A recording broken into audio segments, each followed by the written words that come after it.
Hello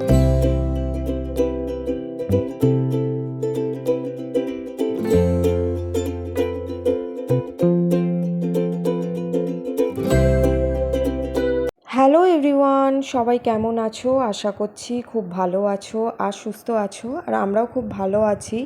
আজকে একটা নতুন স্পেশাল ব্লগ নিয়ে চলে এলাম।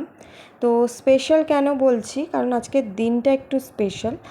স্পেশাল বলতে আজকে হচ্ছে আমার জন্মদিন। তো এখন দেখতে পাচ্ছ আমি চাল ধুচ্ছি। মানে আজকে একটু বাড়িতেই থাকবো।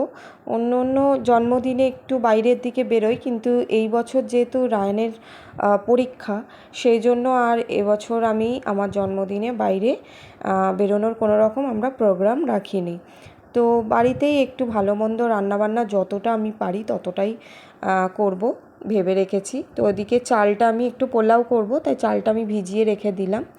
আর এদিকে দেখো আমি চিকেন আলু করব, সেজন্য মাংসটা ভালো করে কষিয়ে নিচ্ছি। আর রায়ানকে না এদিকে আমি একটু কাজ করতে দিয়েছি বললে ভুল হবে, মানে ও যেটা ওকে একটু ফল কেটে দিয়েছিলাম, তো সেই বাটিটায় আর চামচটাও ধুচ্ছে। কারণ আমি মনে করি বাচ্চা হোক আর যাই হোক, ছেলে হোক মেয়ে হোক, সবাইকে সমস্ত রকম কাজ শিখে রাখা খুব দরকার। আর এদিকে মা একটা তাল দিয়েছিল, তো সেই তালেরই বড়াটা করে নিচ্ছি, কারণ ওটা একটু ঠান্ডা ঠান্ডা হলে খেতে বেশ ভালো লাগে।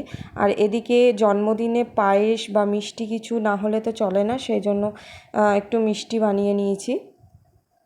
আর এদিকে দেখো ভাতটাও আমি করে নিচ্ছি। আর পোলাওয়ে তো সবাই জানোই যে বিরিয়ানির মতোই ভাতটা, মানে জলটা আগে ফুটিয়ে নিয়ে তারপরে চালটা দিতে হয়। আর এদিকে এই যে বেরেস্তা করে নিচ্ছি, যেহেতু সময় একদমই কম ছিল, সেই জন্য আমি আর বিরিয়ানির দিকে গেলাম না। ভাবলাম সবসময় তো বিরিয়ানি খাওয়া হয়, তাই একটু পোলাওই করি, আর একটু হালকাও হবে। তো এইদিকে দেখো খুব ঝটপট হয়ে গেছে, খুব বেশি সময় লাগেনি পোলাওটা করতে, খুবই হালকা করে করেছিলাম। আর এই যা মানে কোয়ান্টিটি হয়েছিল সেটা আমাদের দুদিন হয়ে গেছিলো। মানে যেদিন আমার জন্মদিন, শনিবার দিন আমার জন্মদিন ছিল, রবিবার দিন আমরা দুপুরবেলাও খেয়েছি, মানে অনেকটা করে ফেলেছিলাম আর কি। তো লাস্টে দেখো একটু ঘি দিয়ে আমি তারপরে ঢাকা দিয়ে মানে গ্যাসটা বন্ধ করে দেবো।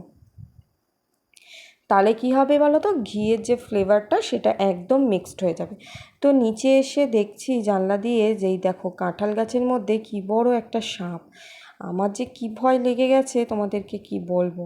আমার এসব সাপ টাপ দেখলে বেশ ভয় লাগে। তো এই কাঁঠাল গাছটা একদম আমার জানালার পাশেই। তো আমি জানালা সারাদিনই বন্ধ রেখেছিলাম ভয়ের চোটে। আর তো স্নান করতে যাওয়ার আগে না আমি গাছটা বসিয়ে দিলাম।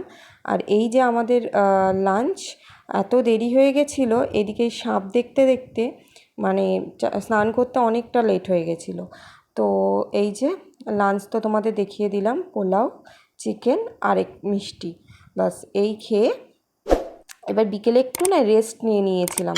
আর মেশিনটাও চালিয়ে দিয়েছিলাম, কারণ এখন তো রোদ উঠছে না, মানে সারাক্ষণ বৃষ্টি লেগেই আছে, বাইরে তো কাপড় দেওয়ার কোনো মানে কাপড় দিতে পাচ্ছি না, সেজন্য ভাবলাম এই জানালায় কিছু দিয়ে দিচ্ছি। আর আর একটা রুমের মধ্যে আমি দড়ি খাটিয়ে নিয়েছি, তো সেখানেই আমি বড় কাপড়গুলো দিয়ে দিচ্ছি। তো এইভাবেই আর কি কাপড় জামাগুলো শুকাচ্ছে। আর দেখেছো ভয়েতে আমি জানালাগুলো দিয়েই রাখছি, এই কাপড়গুলো আমার সারা রাতই থাকবে জানালার মধ্যে, তাহলে কী হবে, শুকিয়ে যাবে। তো এখন এটা মানে সন্ধে হব এই রকম সময়ে আমি সমস্ত ঘরের লাইট ফাইট দিয়ে দিচ্ছি। আর যেহেতু আজকে আমার জন্মদিন, তাই ছেলের আবদার যে মামা ঘরে একটু লাইটিং করো। তো এই লাইটিংটা কেনাই ছিল, তাই ভাবলাম ও যেহেতু একটু আবদার করেছে, এটাই একটু লাগিয়ে দিই ঘরের মধ্যে, ও ও মানে বেশ খুশি হয়ে যাবে। তো সেটারই আর কি ব্যবস্থা করছি। তো ভীষণ খুশি হয়েছে, মানে তোমরা দেখবে যে ও কীভাবে নাচ করছে লাইটিংটা দেওয়ার পরে। আসলে বাচ্চারা অল্পেতেই খুশি হয়ে যায়। আমার ছেলের খুব বড় বড় জিনিস পেলে যে খুশি হবে এরকম ব্যাপারটা ছোটোবেলা থেকেই আমি ওর মধ্যে মানে তৈরি করিনি। ও খুব ছোট ছোট জিনিসে কিন্তু অনেকটা হ্যাপি হয়ে যায়, যে যে অভ্যেসটা আমি ছোটোবেলা থেকে ওর মধ্যে তৈরি করেছি। ঠিক আছে, ওর খুব বড় বড় জিনিসের কোনো চাহিদা নেই, কোনো জেদ নেই। আমি যেটুকু দেবো, আমরা যেটুকু দেবো সেইটুকুতেই ও খুশি হয়ে যায়, আর খুব ছোট ছোট জিনিসেই ও খুশি হয়ে যায়।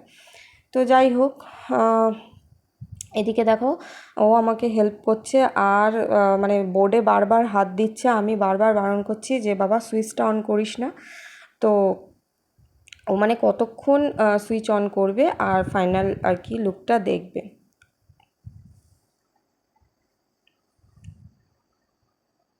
তো যত দিন যাচ্ছে তত যেন জন্মদিনটা মানে আগে কি মনে হতো জন্মদিনের দিন একটু বাইরে বেরোই, একটু বাইরে গিয়ে খাওয়া দাওয়া করি, ঘোরাফেরা করি, কিন্তু যত মানে বড় হচ্ছি, যত বয়স বাড়ছে আর কি, তত মনে হচ্ছে না জন্মদিন বা এসব স্পেশাল দিন যত ঘরের মধ্যে কাটানো যায় ততই ভালো আর ভালো লাগে আর কি। আর আমার এবছর জন্মদিনে সত্যি বেরোনোর একদমই ইচ্ছা ছিল না, যেহেতু তোমাদেরকে বললামই রায়ানের পরীক্ষা। তো এই যে দেখো মানে নাচছে, যা দারুণ খুশি হয়েছে, তো ওর খুশি দেখেই মানে আমার পুরো জন্মদিনটা আর কি স্পেশাল হয়ে গেছে। আর এই জন্মদিনটা ওর পড়াশোনা যেহেতু হ্যাম্পার হবে, সেজন্য আমি কোনো রকম কোনো স্পেশাল কিছু করিনি, এইভাবেই কাটিয়েছি। আর ছোট্ট একটা কেক বাড়িতে কেটেছি, ব্যাস সন্ধেবেলা এই যে শাড়ি পরে একটু রেডি হয়েছি, জাস্ট একটা দুটো ছবি তুলেছি, তো ব্যাস এই হয়েছে আমার এবছরের জন্মদিনটা। এইভাবেই কেটেছে, একদম সিম্পল ঘরোয়া, আর খুব শান্তি পেয়েছি বাড়িতে থেকে, সত্যি কথা বলতে। আমি যেভাবেই থাকি, আমার ফ্যামিলি নিয়ে থাকতে আমি খুব পছন্দ করি। তো এই তো, তো আজকে ব্লগটা না এই পর্যন্তই, খুবই ছোট্ট একটা ব্লগ তোমাদের সাথে শেয়ার করলাম। তো দেখা হবে নেক্সট ব্লগে, ততক্ষণ তোমরা সবাই খুব ভালো থেকো। তো আজকের মতো টাটা।